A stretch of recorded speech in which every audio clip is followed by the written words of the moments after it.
In this video, we're going to look at so many tactics in the matchup between Giri and Artemiev. This match took place on chess.com, and I want to go through so many tactics between these two top players. Let's quickly introduce the players. Anish Giri is Dutch #1, and he's in the world top 10. Artemiev, he's a top Russian player. I think he's in the top 20 players in the world. And this is speed chess. So many tactical moments I cannot wait to share with you. Now stick around till the end, because I'm going to show you the best tactic of the match. The good thing about making this video is that it gives me a chance to watch the match and then share with you the many tactical moments. Let's begin. Next puzzle, Artemiev has white, Giri has black, and first of all, let's assess the position. Pawn structure. Well, besides that, white is up a pawn. 5 against 4. Let's talk about the knights. Well, white's knight is far superior to black's knight. This knight is controlling so many squares. It's like an octopus knight if I drew in every arrow. Wow, that's beautiful. Now the e4 square is not really a square the knight is controlling. The two important ones are d7 and e6. What an amazing knight, and if we compare it to this tragedy on g8, it's just controlling e7, which is kind of vital here, or else white might have rook e7 check. The queens. A queen each. White's queen is better than black's, because white's queen is actually supporting something called the Alekhine's gun, where we have a queen, a rook, in any order on a file or a rank. And the rooks, well, white's rooks are far superior. White's rooks control the e file. The rook here controls the back rank, whereas black's rooks are defending along the 7th and the 6th. So let's see what happens. In this position, Artemiev decided to swap off a pair of rooks. A very powerful option is to go rook b3, and the idea is so then this rook will go to b8. This queen can go to e5 and then stop this rook from moving. Really, white is just paralyzing black. That's why rook e6 might be a poor decision, because you're swapping off your superior rook to black's inferior rook. Your rook is better, so why swap it off? Why not keep the pressure? The more pieces on the board, the more chance there is for your opponent to go wrong. Rook e6, take, knight check. King h7, knight f8 check. King g7, and here white blunders with queen e5 check. And the reason this is a blunder is because, pause the video. Where does black now go? I'll give you 5 seconds.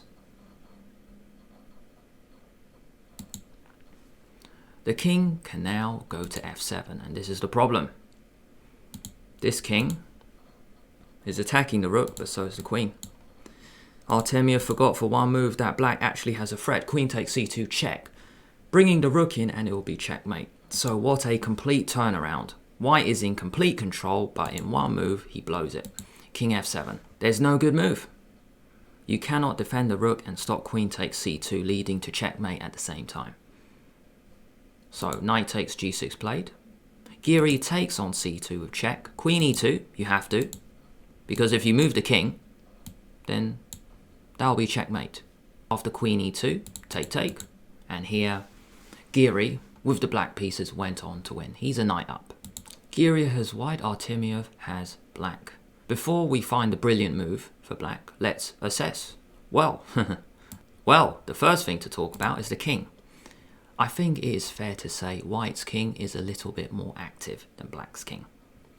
Right in to the black position. Black's king looks pretty safe on g8.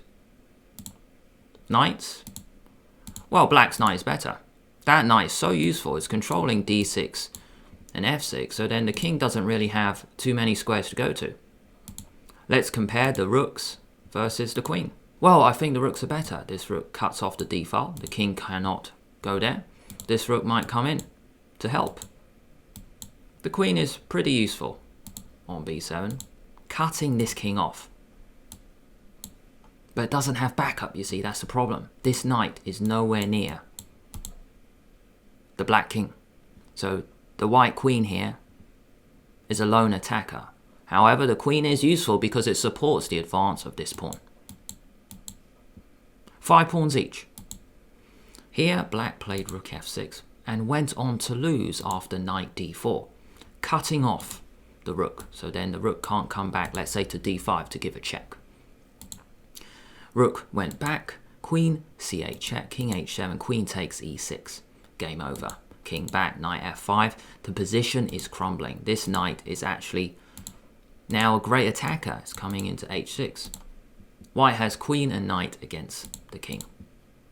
But in this position, black had a brilliant move, and it's all about the fact that this king is on its square. So I'll give you the first move, because that might not be too difficult to see. But maybe you would reject it because white can just take. So the first move is rook d5 check. Almost checkmate. That would be nice. But white can take.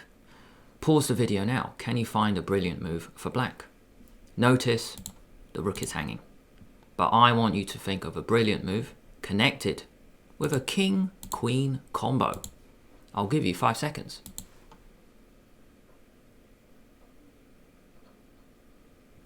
You can't play a move like check, you lose your rook. You can't just move the rook back because then there's no checkmate. Maybe even a knight can join the party, let's say knight e5. It's because the king and queen are able to be fought, so we play this brilliant move, rook takes c5. Wow. You can't take, because knight takes c5 check will pick up the queen.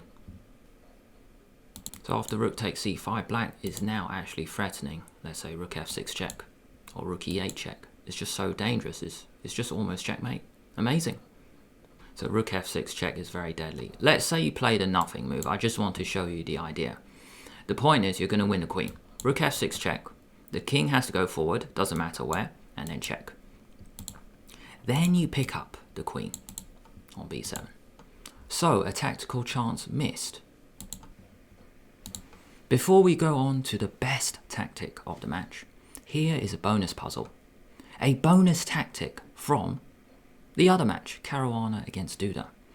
White has just played knight e4, and the theme of this tactic is very similar to the previous tactic. Let me turn the board round. Firstly, let's assess the position. Kings face each other, but this king is in danger. It's almost checkmate. Black has so many pieces around the king. Really, it's 4. So 4 attackers. And at the moment, white has none, really. Well, you can say the rook, because it's cutting off the king. This knight isn't really that close to the black king. So, pause the video. Similar theme to the previous tactic. Can you find it? I'll give you 5 seconds. Firstly, rook d4 check doesn't work, because you can take with the bishop. If you take with the pawn, then knight d6 is not mate. Because there's a knight there. Alright, that's pretty cool. So rook d4 check doesn't work at all. So, did you find it? It's all about boxing the king in. First we go rook d5. White now plays rook f7 and pause the video again. Checkmate in 2 moves. Can you find it? 5 seconds.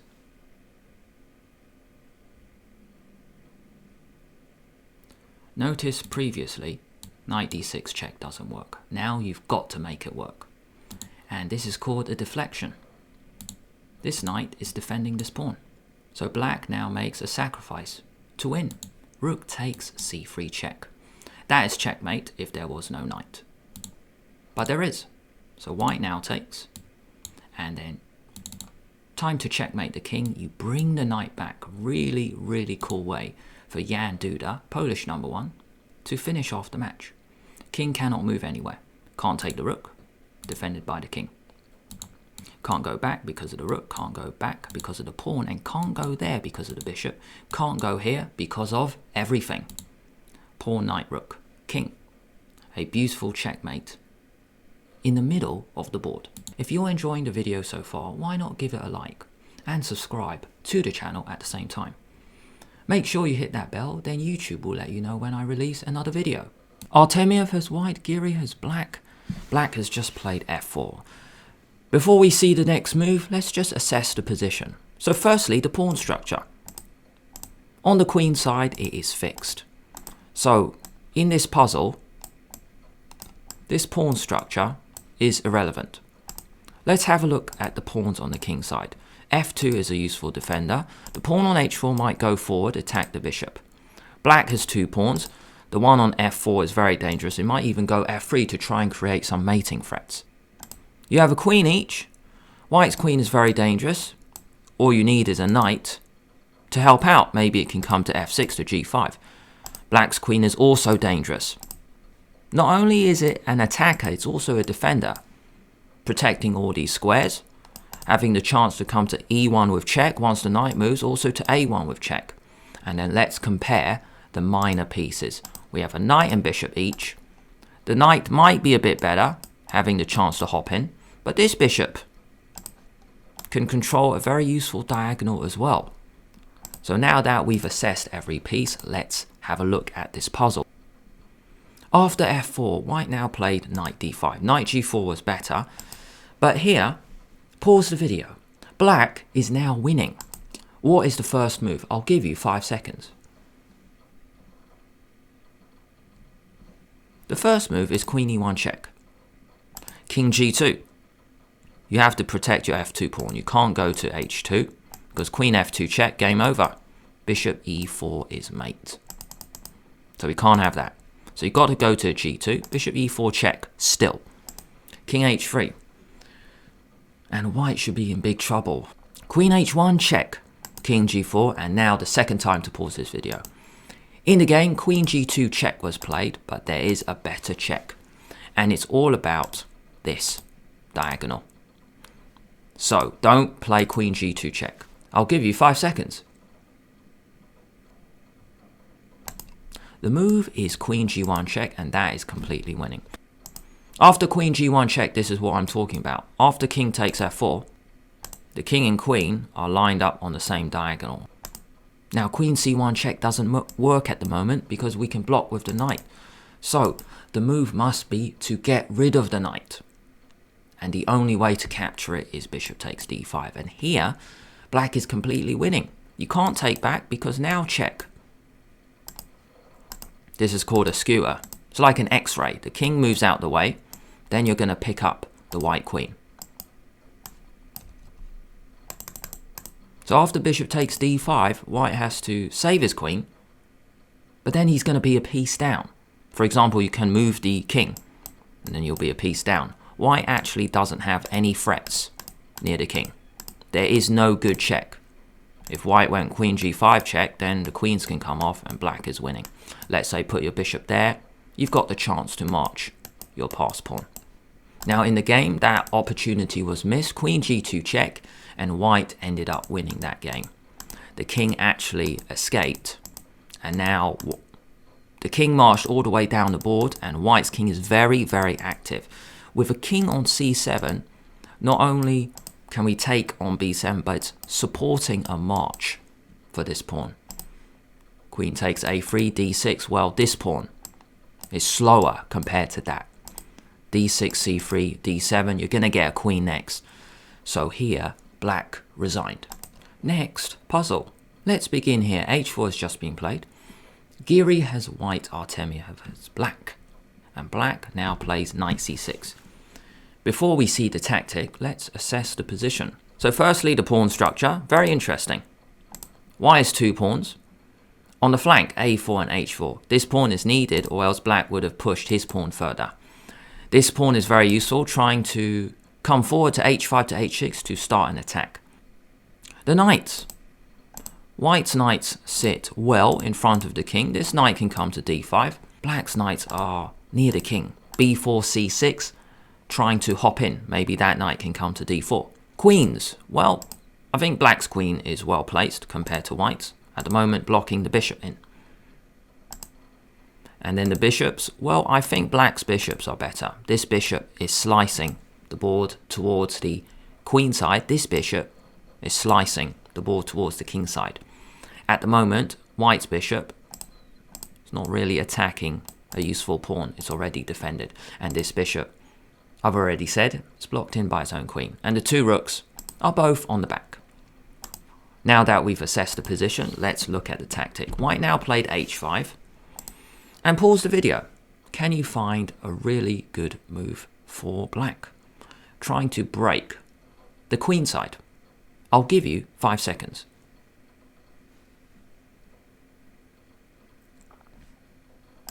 This knight is defended by this pawn. If it had another pawn here, then this tactic would not work. The really good move is knight takes c2. If queen takes c2, or king takes, so then white is defending the knight on b4. Now we have backup. The other knight comes to b4. This queen can move somewhere, doesn't matter, but then b3 drops. And you've got two pieces around the enemy king. You could say the queen is facing the enemy king as well, so maybe 3 pieces.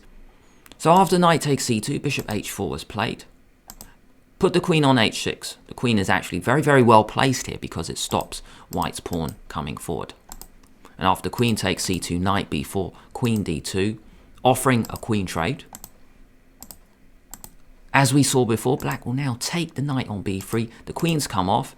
Doesn't matter that black has doubled pawns. Normally this would be very, very weak in a game because black has won a pawn. And we've got 2 knights here, a great bishop.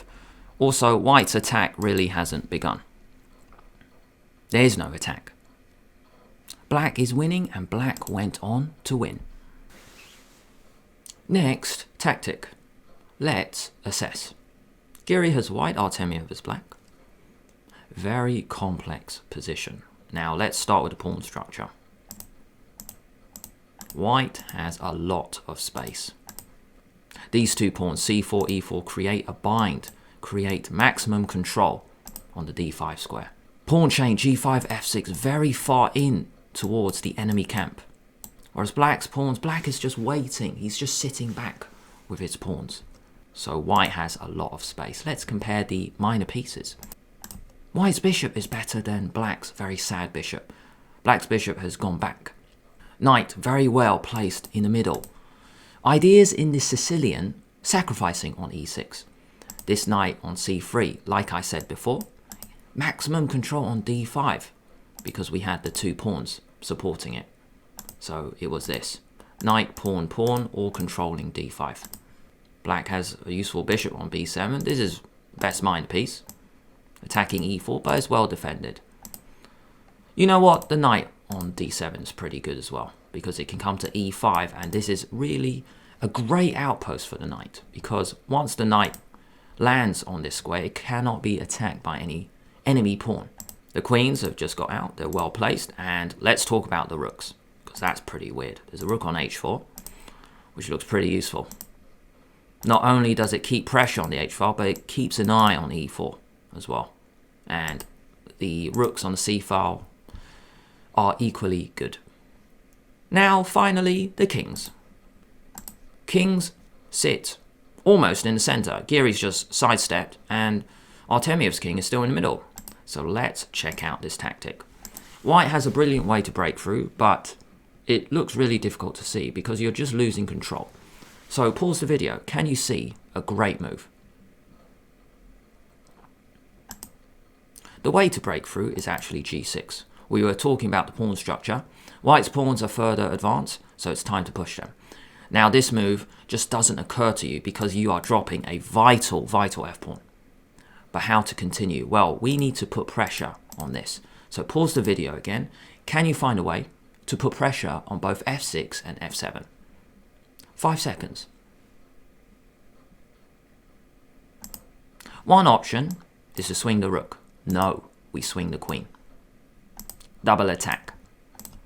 Attacks f6. If you move the knight out the way, you're also putting pressure on f7. So if you play bishop g7. Now it's time to attack this bishop. So pause the video again. How can we force this bishop to move? 5 seconds. The amazing move is bishop h6. Wow. Now the bishop cannot take. By the way, if you play king f8, this runs into queen f6. A really nice cross pin. Cross, cross. You cannot take the queen because this bishop attacks the king. And if you take the bishop, you go queen takes knight. White's queen is right into the black position, attacking the rook. Yes, black is attacking your rook. So let's just see what happens. If black goes rook grabbing, well, you will take his rook. Check. King e7, and then you come back. Probably queen takes h7, and then that is going to fall. Very, very dangerous. h7 falls. Now you protect f7, so rook f8, but then I think you can get another queen. Maybe g7, yeah. g7, g8. And the pawn promotes, so that is an amazing tactic. Back to this position. After queen f2, black can play queen e7, and now it's time for the typical Sicilian central sacrifice. If you are an open Sicilian player, or you play the Sicilian yourself, you may have had this unfortunate incident where you faced it and it just looks so dangerous. The move is knight d5. Doesn't look possible because if we go back here, 1, 2, 3, defend d5, and yet you throw it in. To be fair, white has 1, 2, 3 as well. But you are giving up a knight for a pawn if you take. So what's the point? Bishop g5. Wow. Now the point of this pawn leaving the square is now this knight can come into f5. So this is just so dangerous. So bishop g5, bishop g7, and knight f5 I think just does it. You're attacking both queen and bishop. They move. The queen moves, and then we can take on g7. Bishop f6, you're just crashing through. This bishop can grab the rook. You might not even grab it because this bishop is so well placed. This queen, by the way, is sitting silently. It's sitting well on f2, can come to b6. So it has a chance to swing over to the queen side. Very dangerous. Now in the game, knight e2 was played, and then the game eventually led to a draw. Next, tactic. Welcome to the best one. Here we go. Artemiev has white, Giri has black, knight e2 and bishop f5. Giri is applying the rule of 3. Bishop, knight, queen. Even that knight, so he's got 4 pieces near the king. Bishop f5 facing the king, slicing the queen side. Knight d4 and pause the video. A brilliant move here. Continuing the attack. Now, if the move was bishop g6 or bishop e4, then maybe I would not be setting this as a puzzle. The clue is you do not move this bishop. And this is a great thing to bear in mind. Just because you attack my piece, which is hanging at the moment, doesn't mean you're going to move it. I want you to continue the attack, and I want you to exploit this diagonal. I want you to play a move that threatens checkmate in 1. And this is a brilliant move by Anish Giri. Pause the video. I'll give you 5 seconds. Using the diagonal, we got it. The only move that really uses this diagonal is knight b3, and that is brilliant. You may not be thinking of that because there's a knight guarding that square. Really, this pawn isn't guarding this square because of this bishop facing the king. So we only have one guard to the b3 square. Knight b3 is the brilliant move. So first question, why not knight takes f5? Because it's checkmate in 1 move. Can you find it? 5 seconds. Queen right in the corner. Queen a1, checkmate. It's so rare. It is so rare to have a knight here when there's a pawn there. And then you give yourself the chance to checkmate in the corner. Beautiful. That's why in the game, you got to take the knight. And now we see the point. Now we can use the bishop and the knight combo. Both pieces attack c2. Anish Giri crashes through. Bishop takes c2 check. King c1 and we get our knight back. Let's see the rest. Bishop d3. Queen a1 check. Bishop b1. Knight a2 check. Giri finishes off in style. Captures on a2. Take, and at the moment black is gonna take. Artemiev plays queen d3, a useful battery to bear in mind for attackers. Bishop and queen on the same diagonal, facing h7. So if it's white's move, it will be checkmate. You take on h7. The king moves, and then the queen will come here, and it will be checkmate. But it's black's move, so rook c8 check, and he resigned. The king has nowhere good to go. King can't come forward because of the rook. It can come to the side, it can't go that way. So the only good move is king there, and that's the problem. It's checkmate very, very soon. Even the queen can come back in, which is a great move. But I want you to just cut off the king. So then the white king cannot go here. Time to get another piece into the attack. Let's play it. Bishop b4 check. It's like an X-ray. You're checking the king and you're saying you cannot go to e1. Also, this rook is now suddenly in the game, cutting off the entire e-file. And this is checkmate. The only way to block is queen c3, and we can just take the queen, or we can play this beautiful cross pin idea. You cannot take the black queen because we have a pin this way. It's a gorgeous geometric idea. And then it'll be checkmate very soon. If you move the king, checkmate, that's it. And if you block, then it'll be checkmate very soon. Up to you. Let's grab the queen. The king can only go back. And then we can take on c2. Also, bishop a3 is a nice mate as well. It's like a double bishop mate here, with assistance from the queen. I hope you enjoyed me going through all these amazing tactics from these top players. If you want to see more of these tactical videos, where I follow a match and then bring you the best tactics, then comment below. What was your favourite tactic? Thank you so much for watching all the way until the end. If you enjoyed this video, why not give it a like and subscribe to the channel at the same time. Make sure you hit the bell, then YouTube will let you know when I release another video. Thank you and see you next time.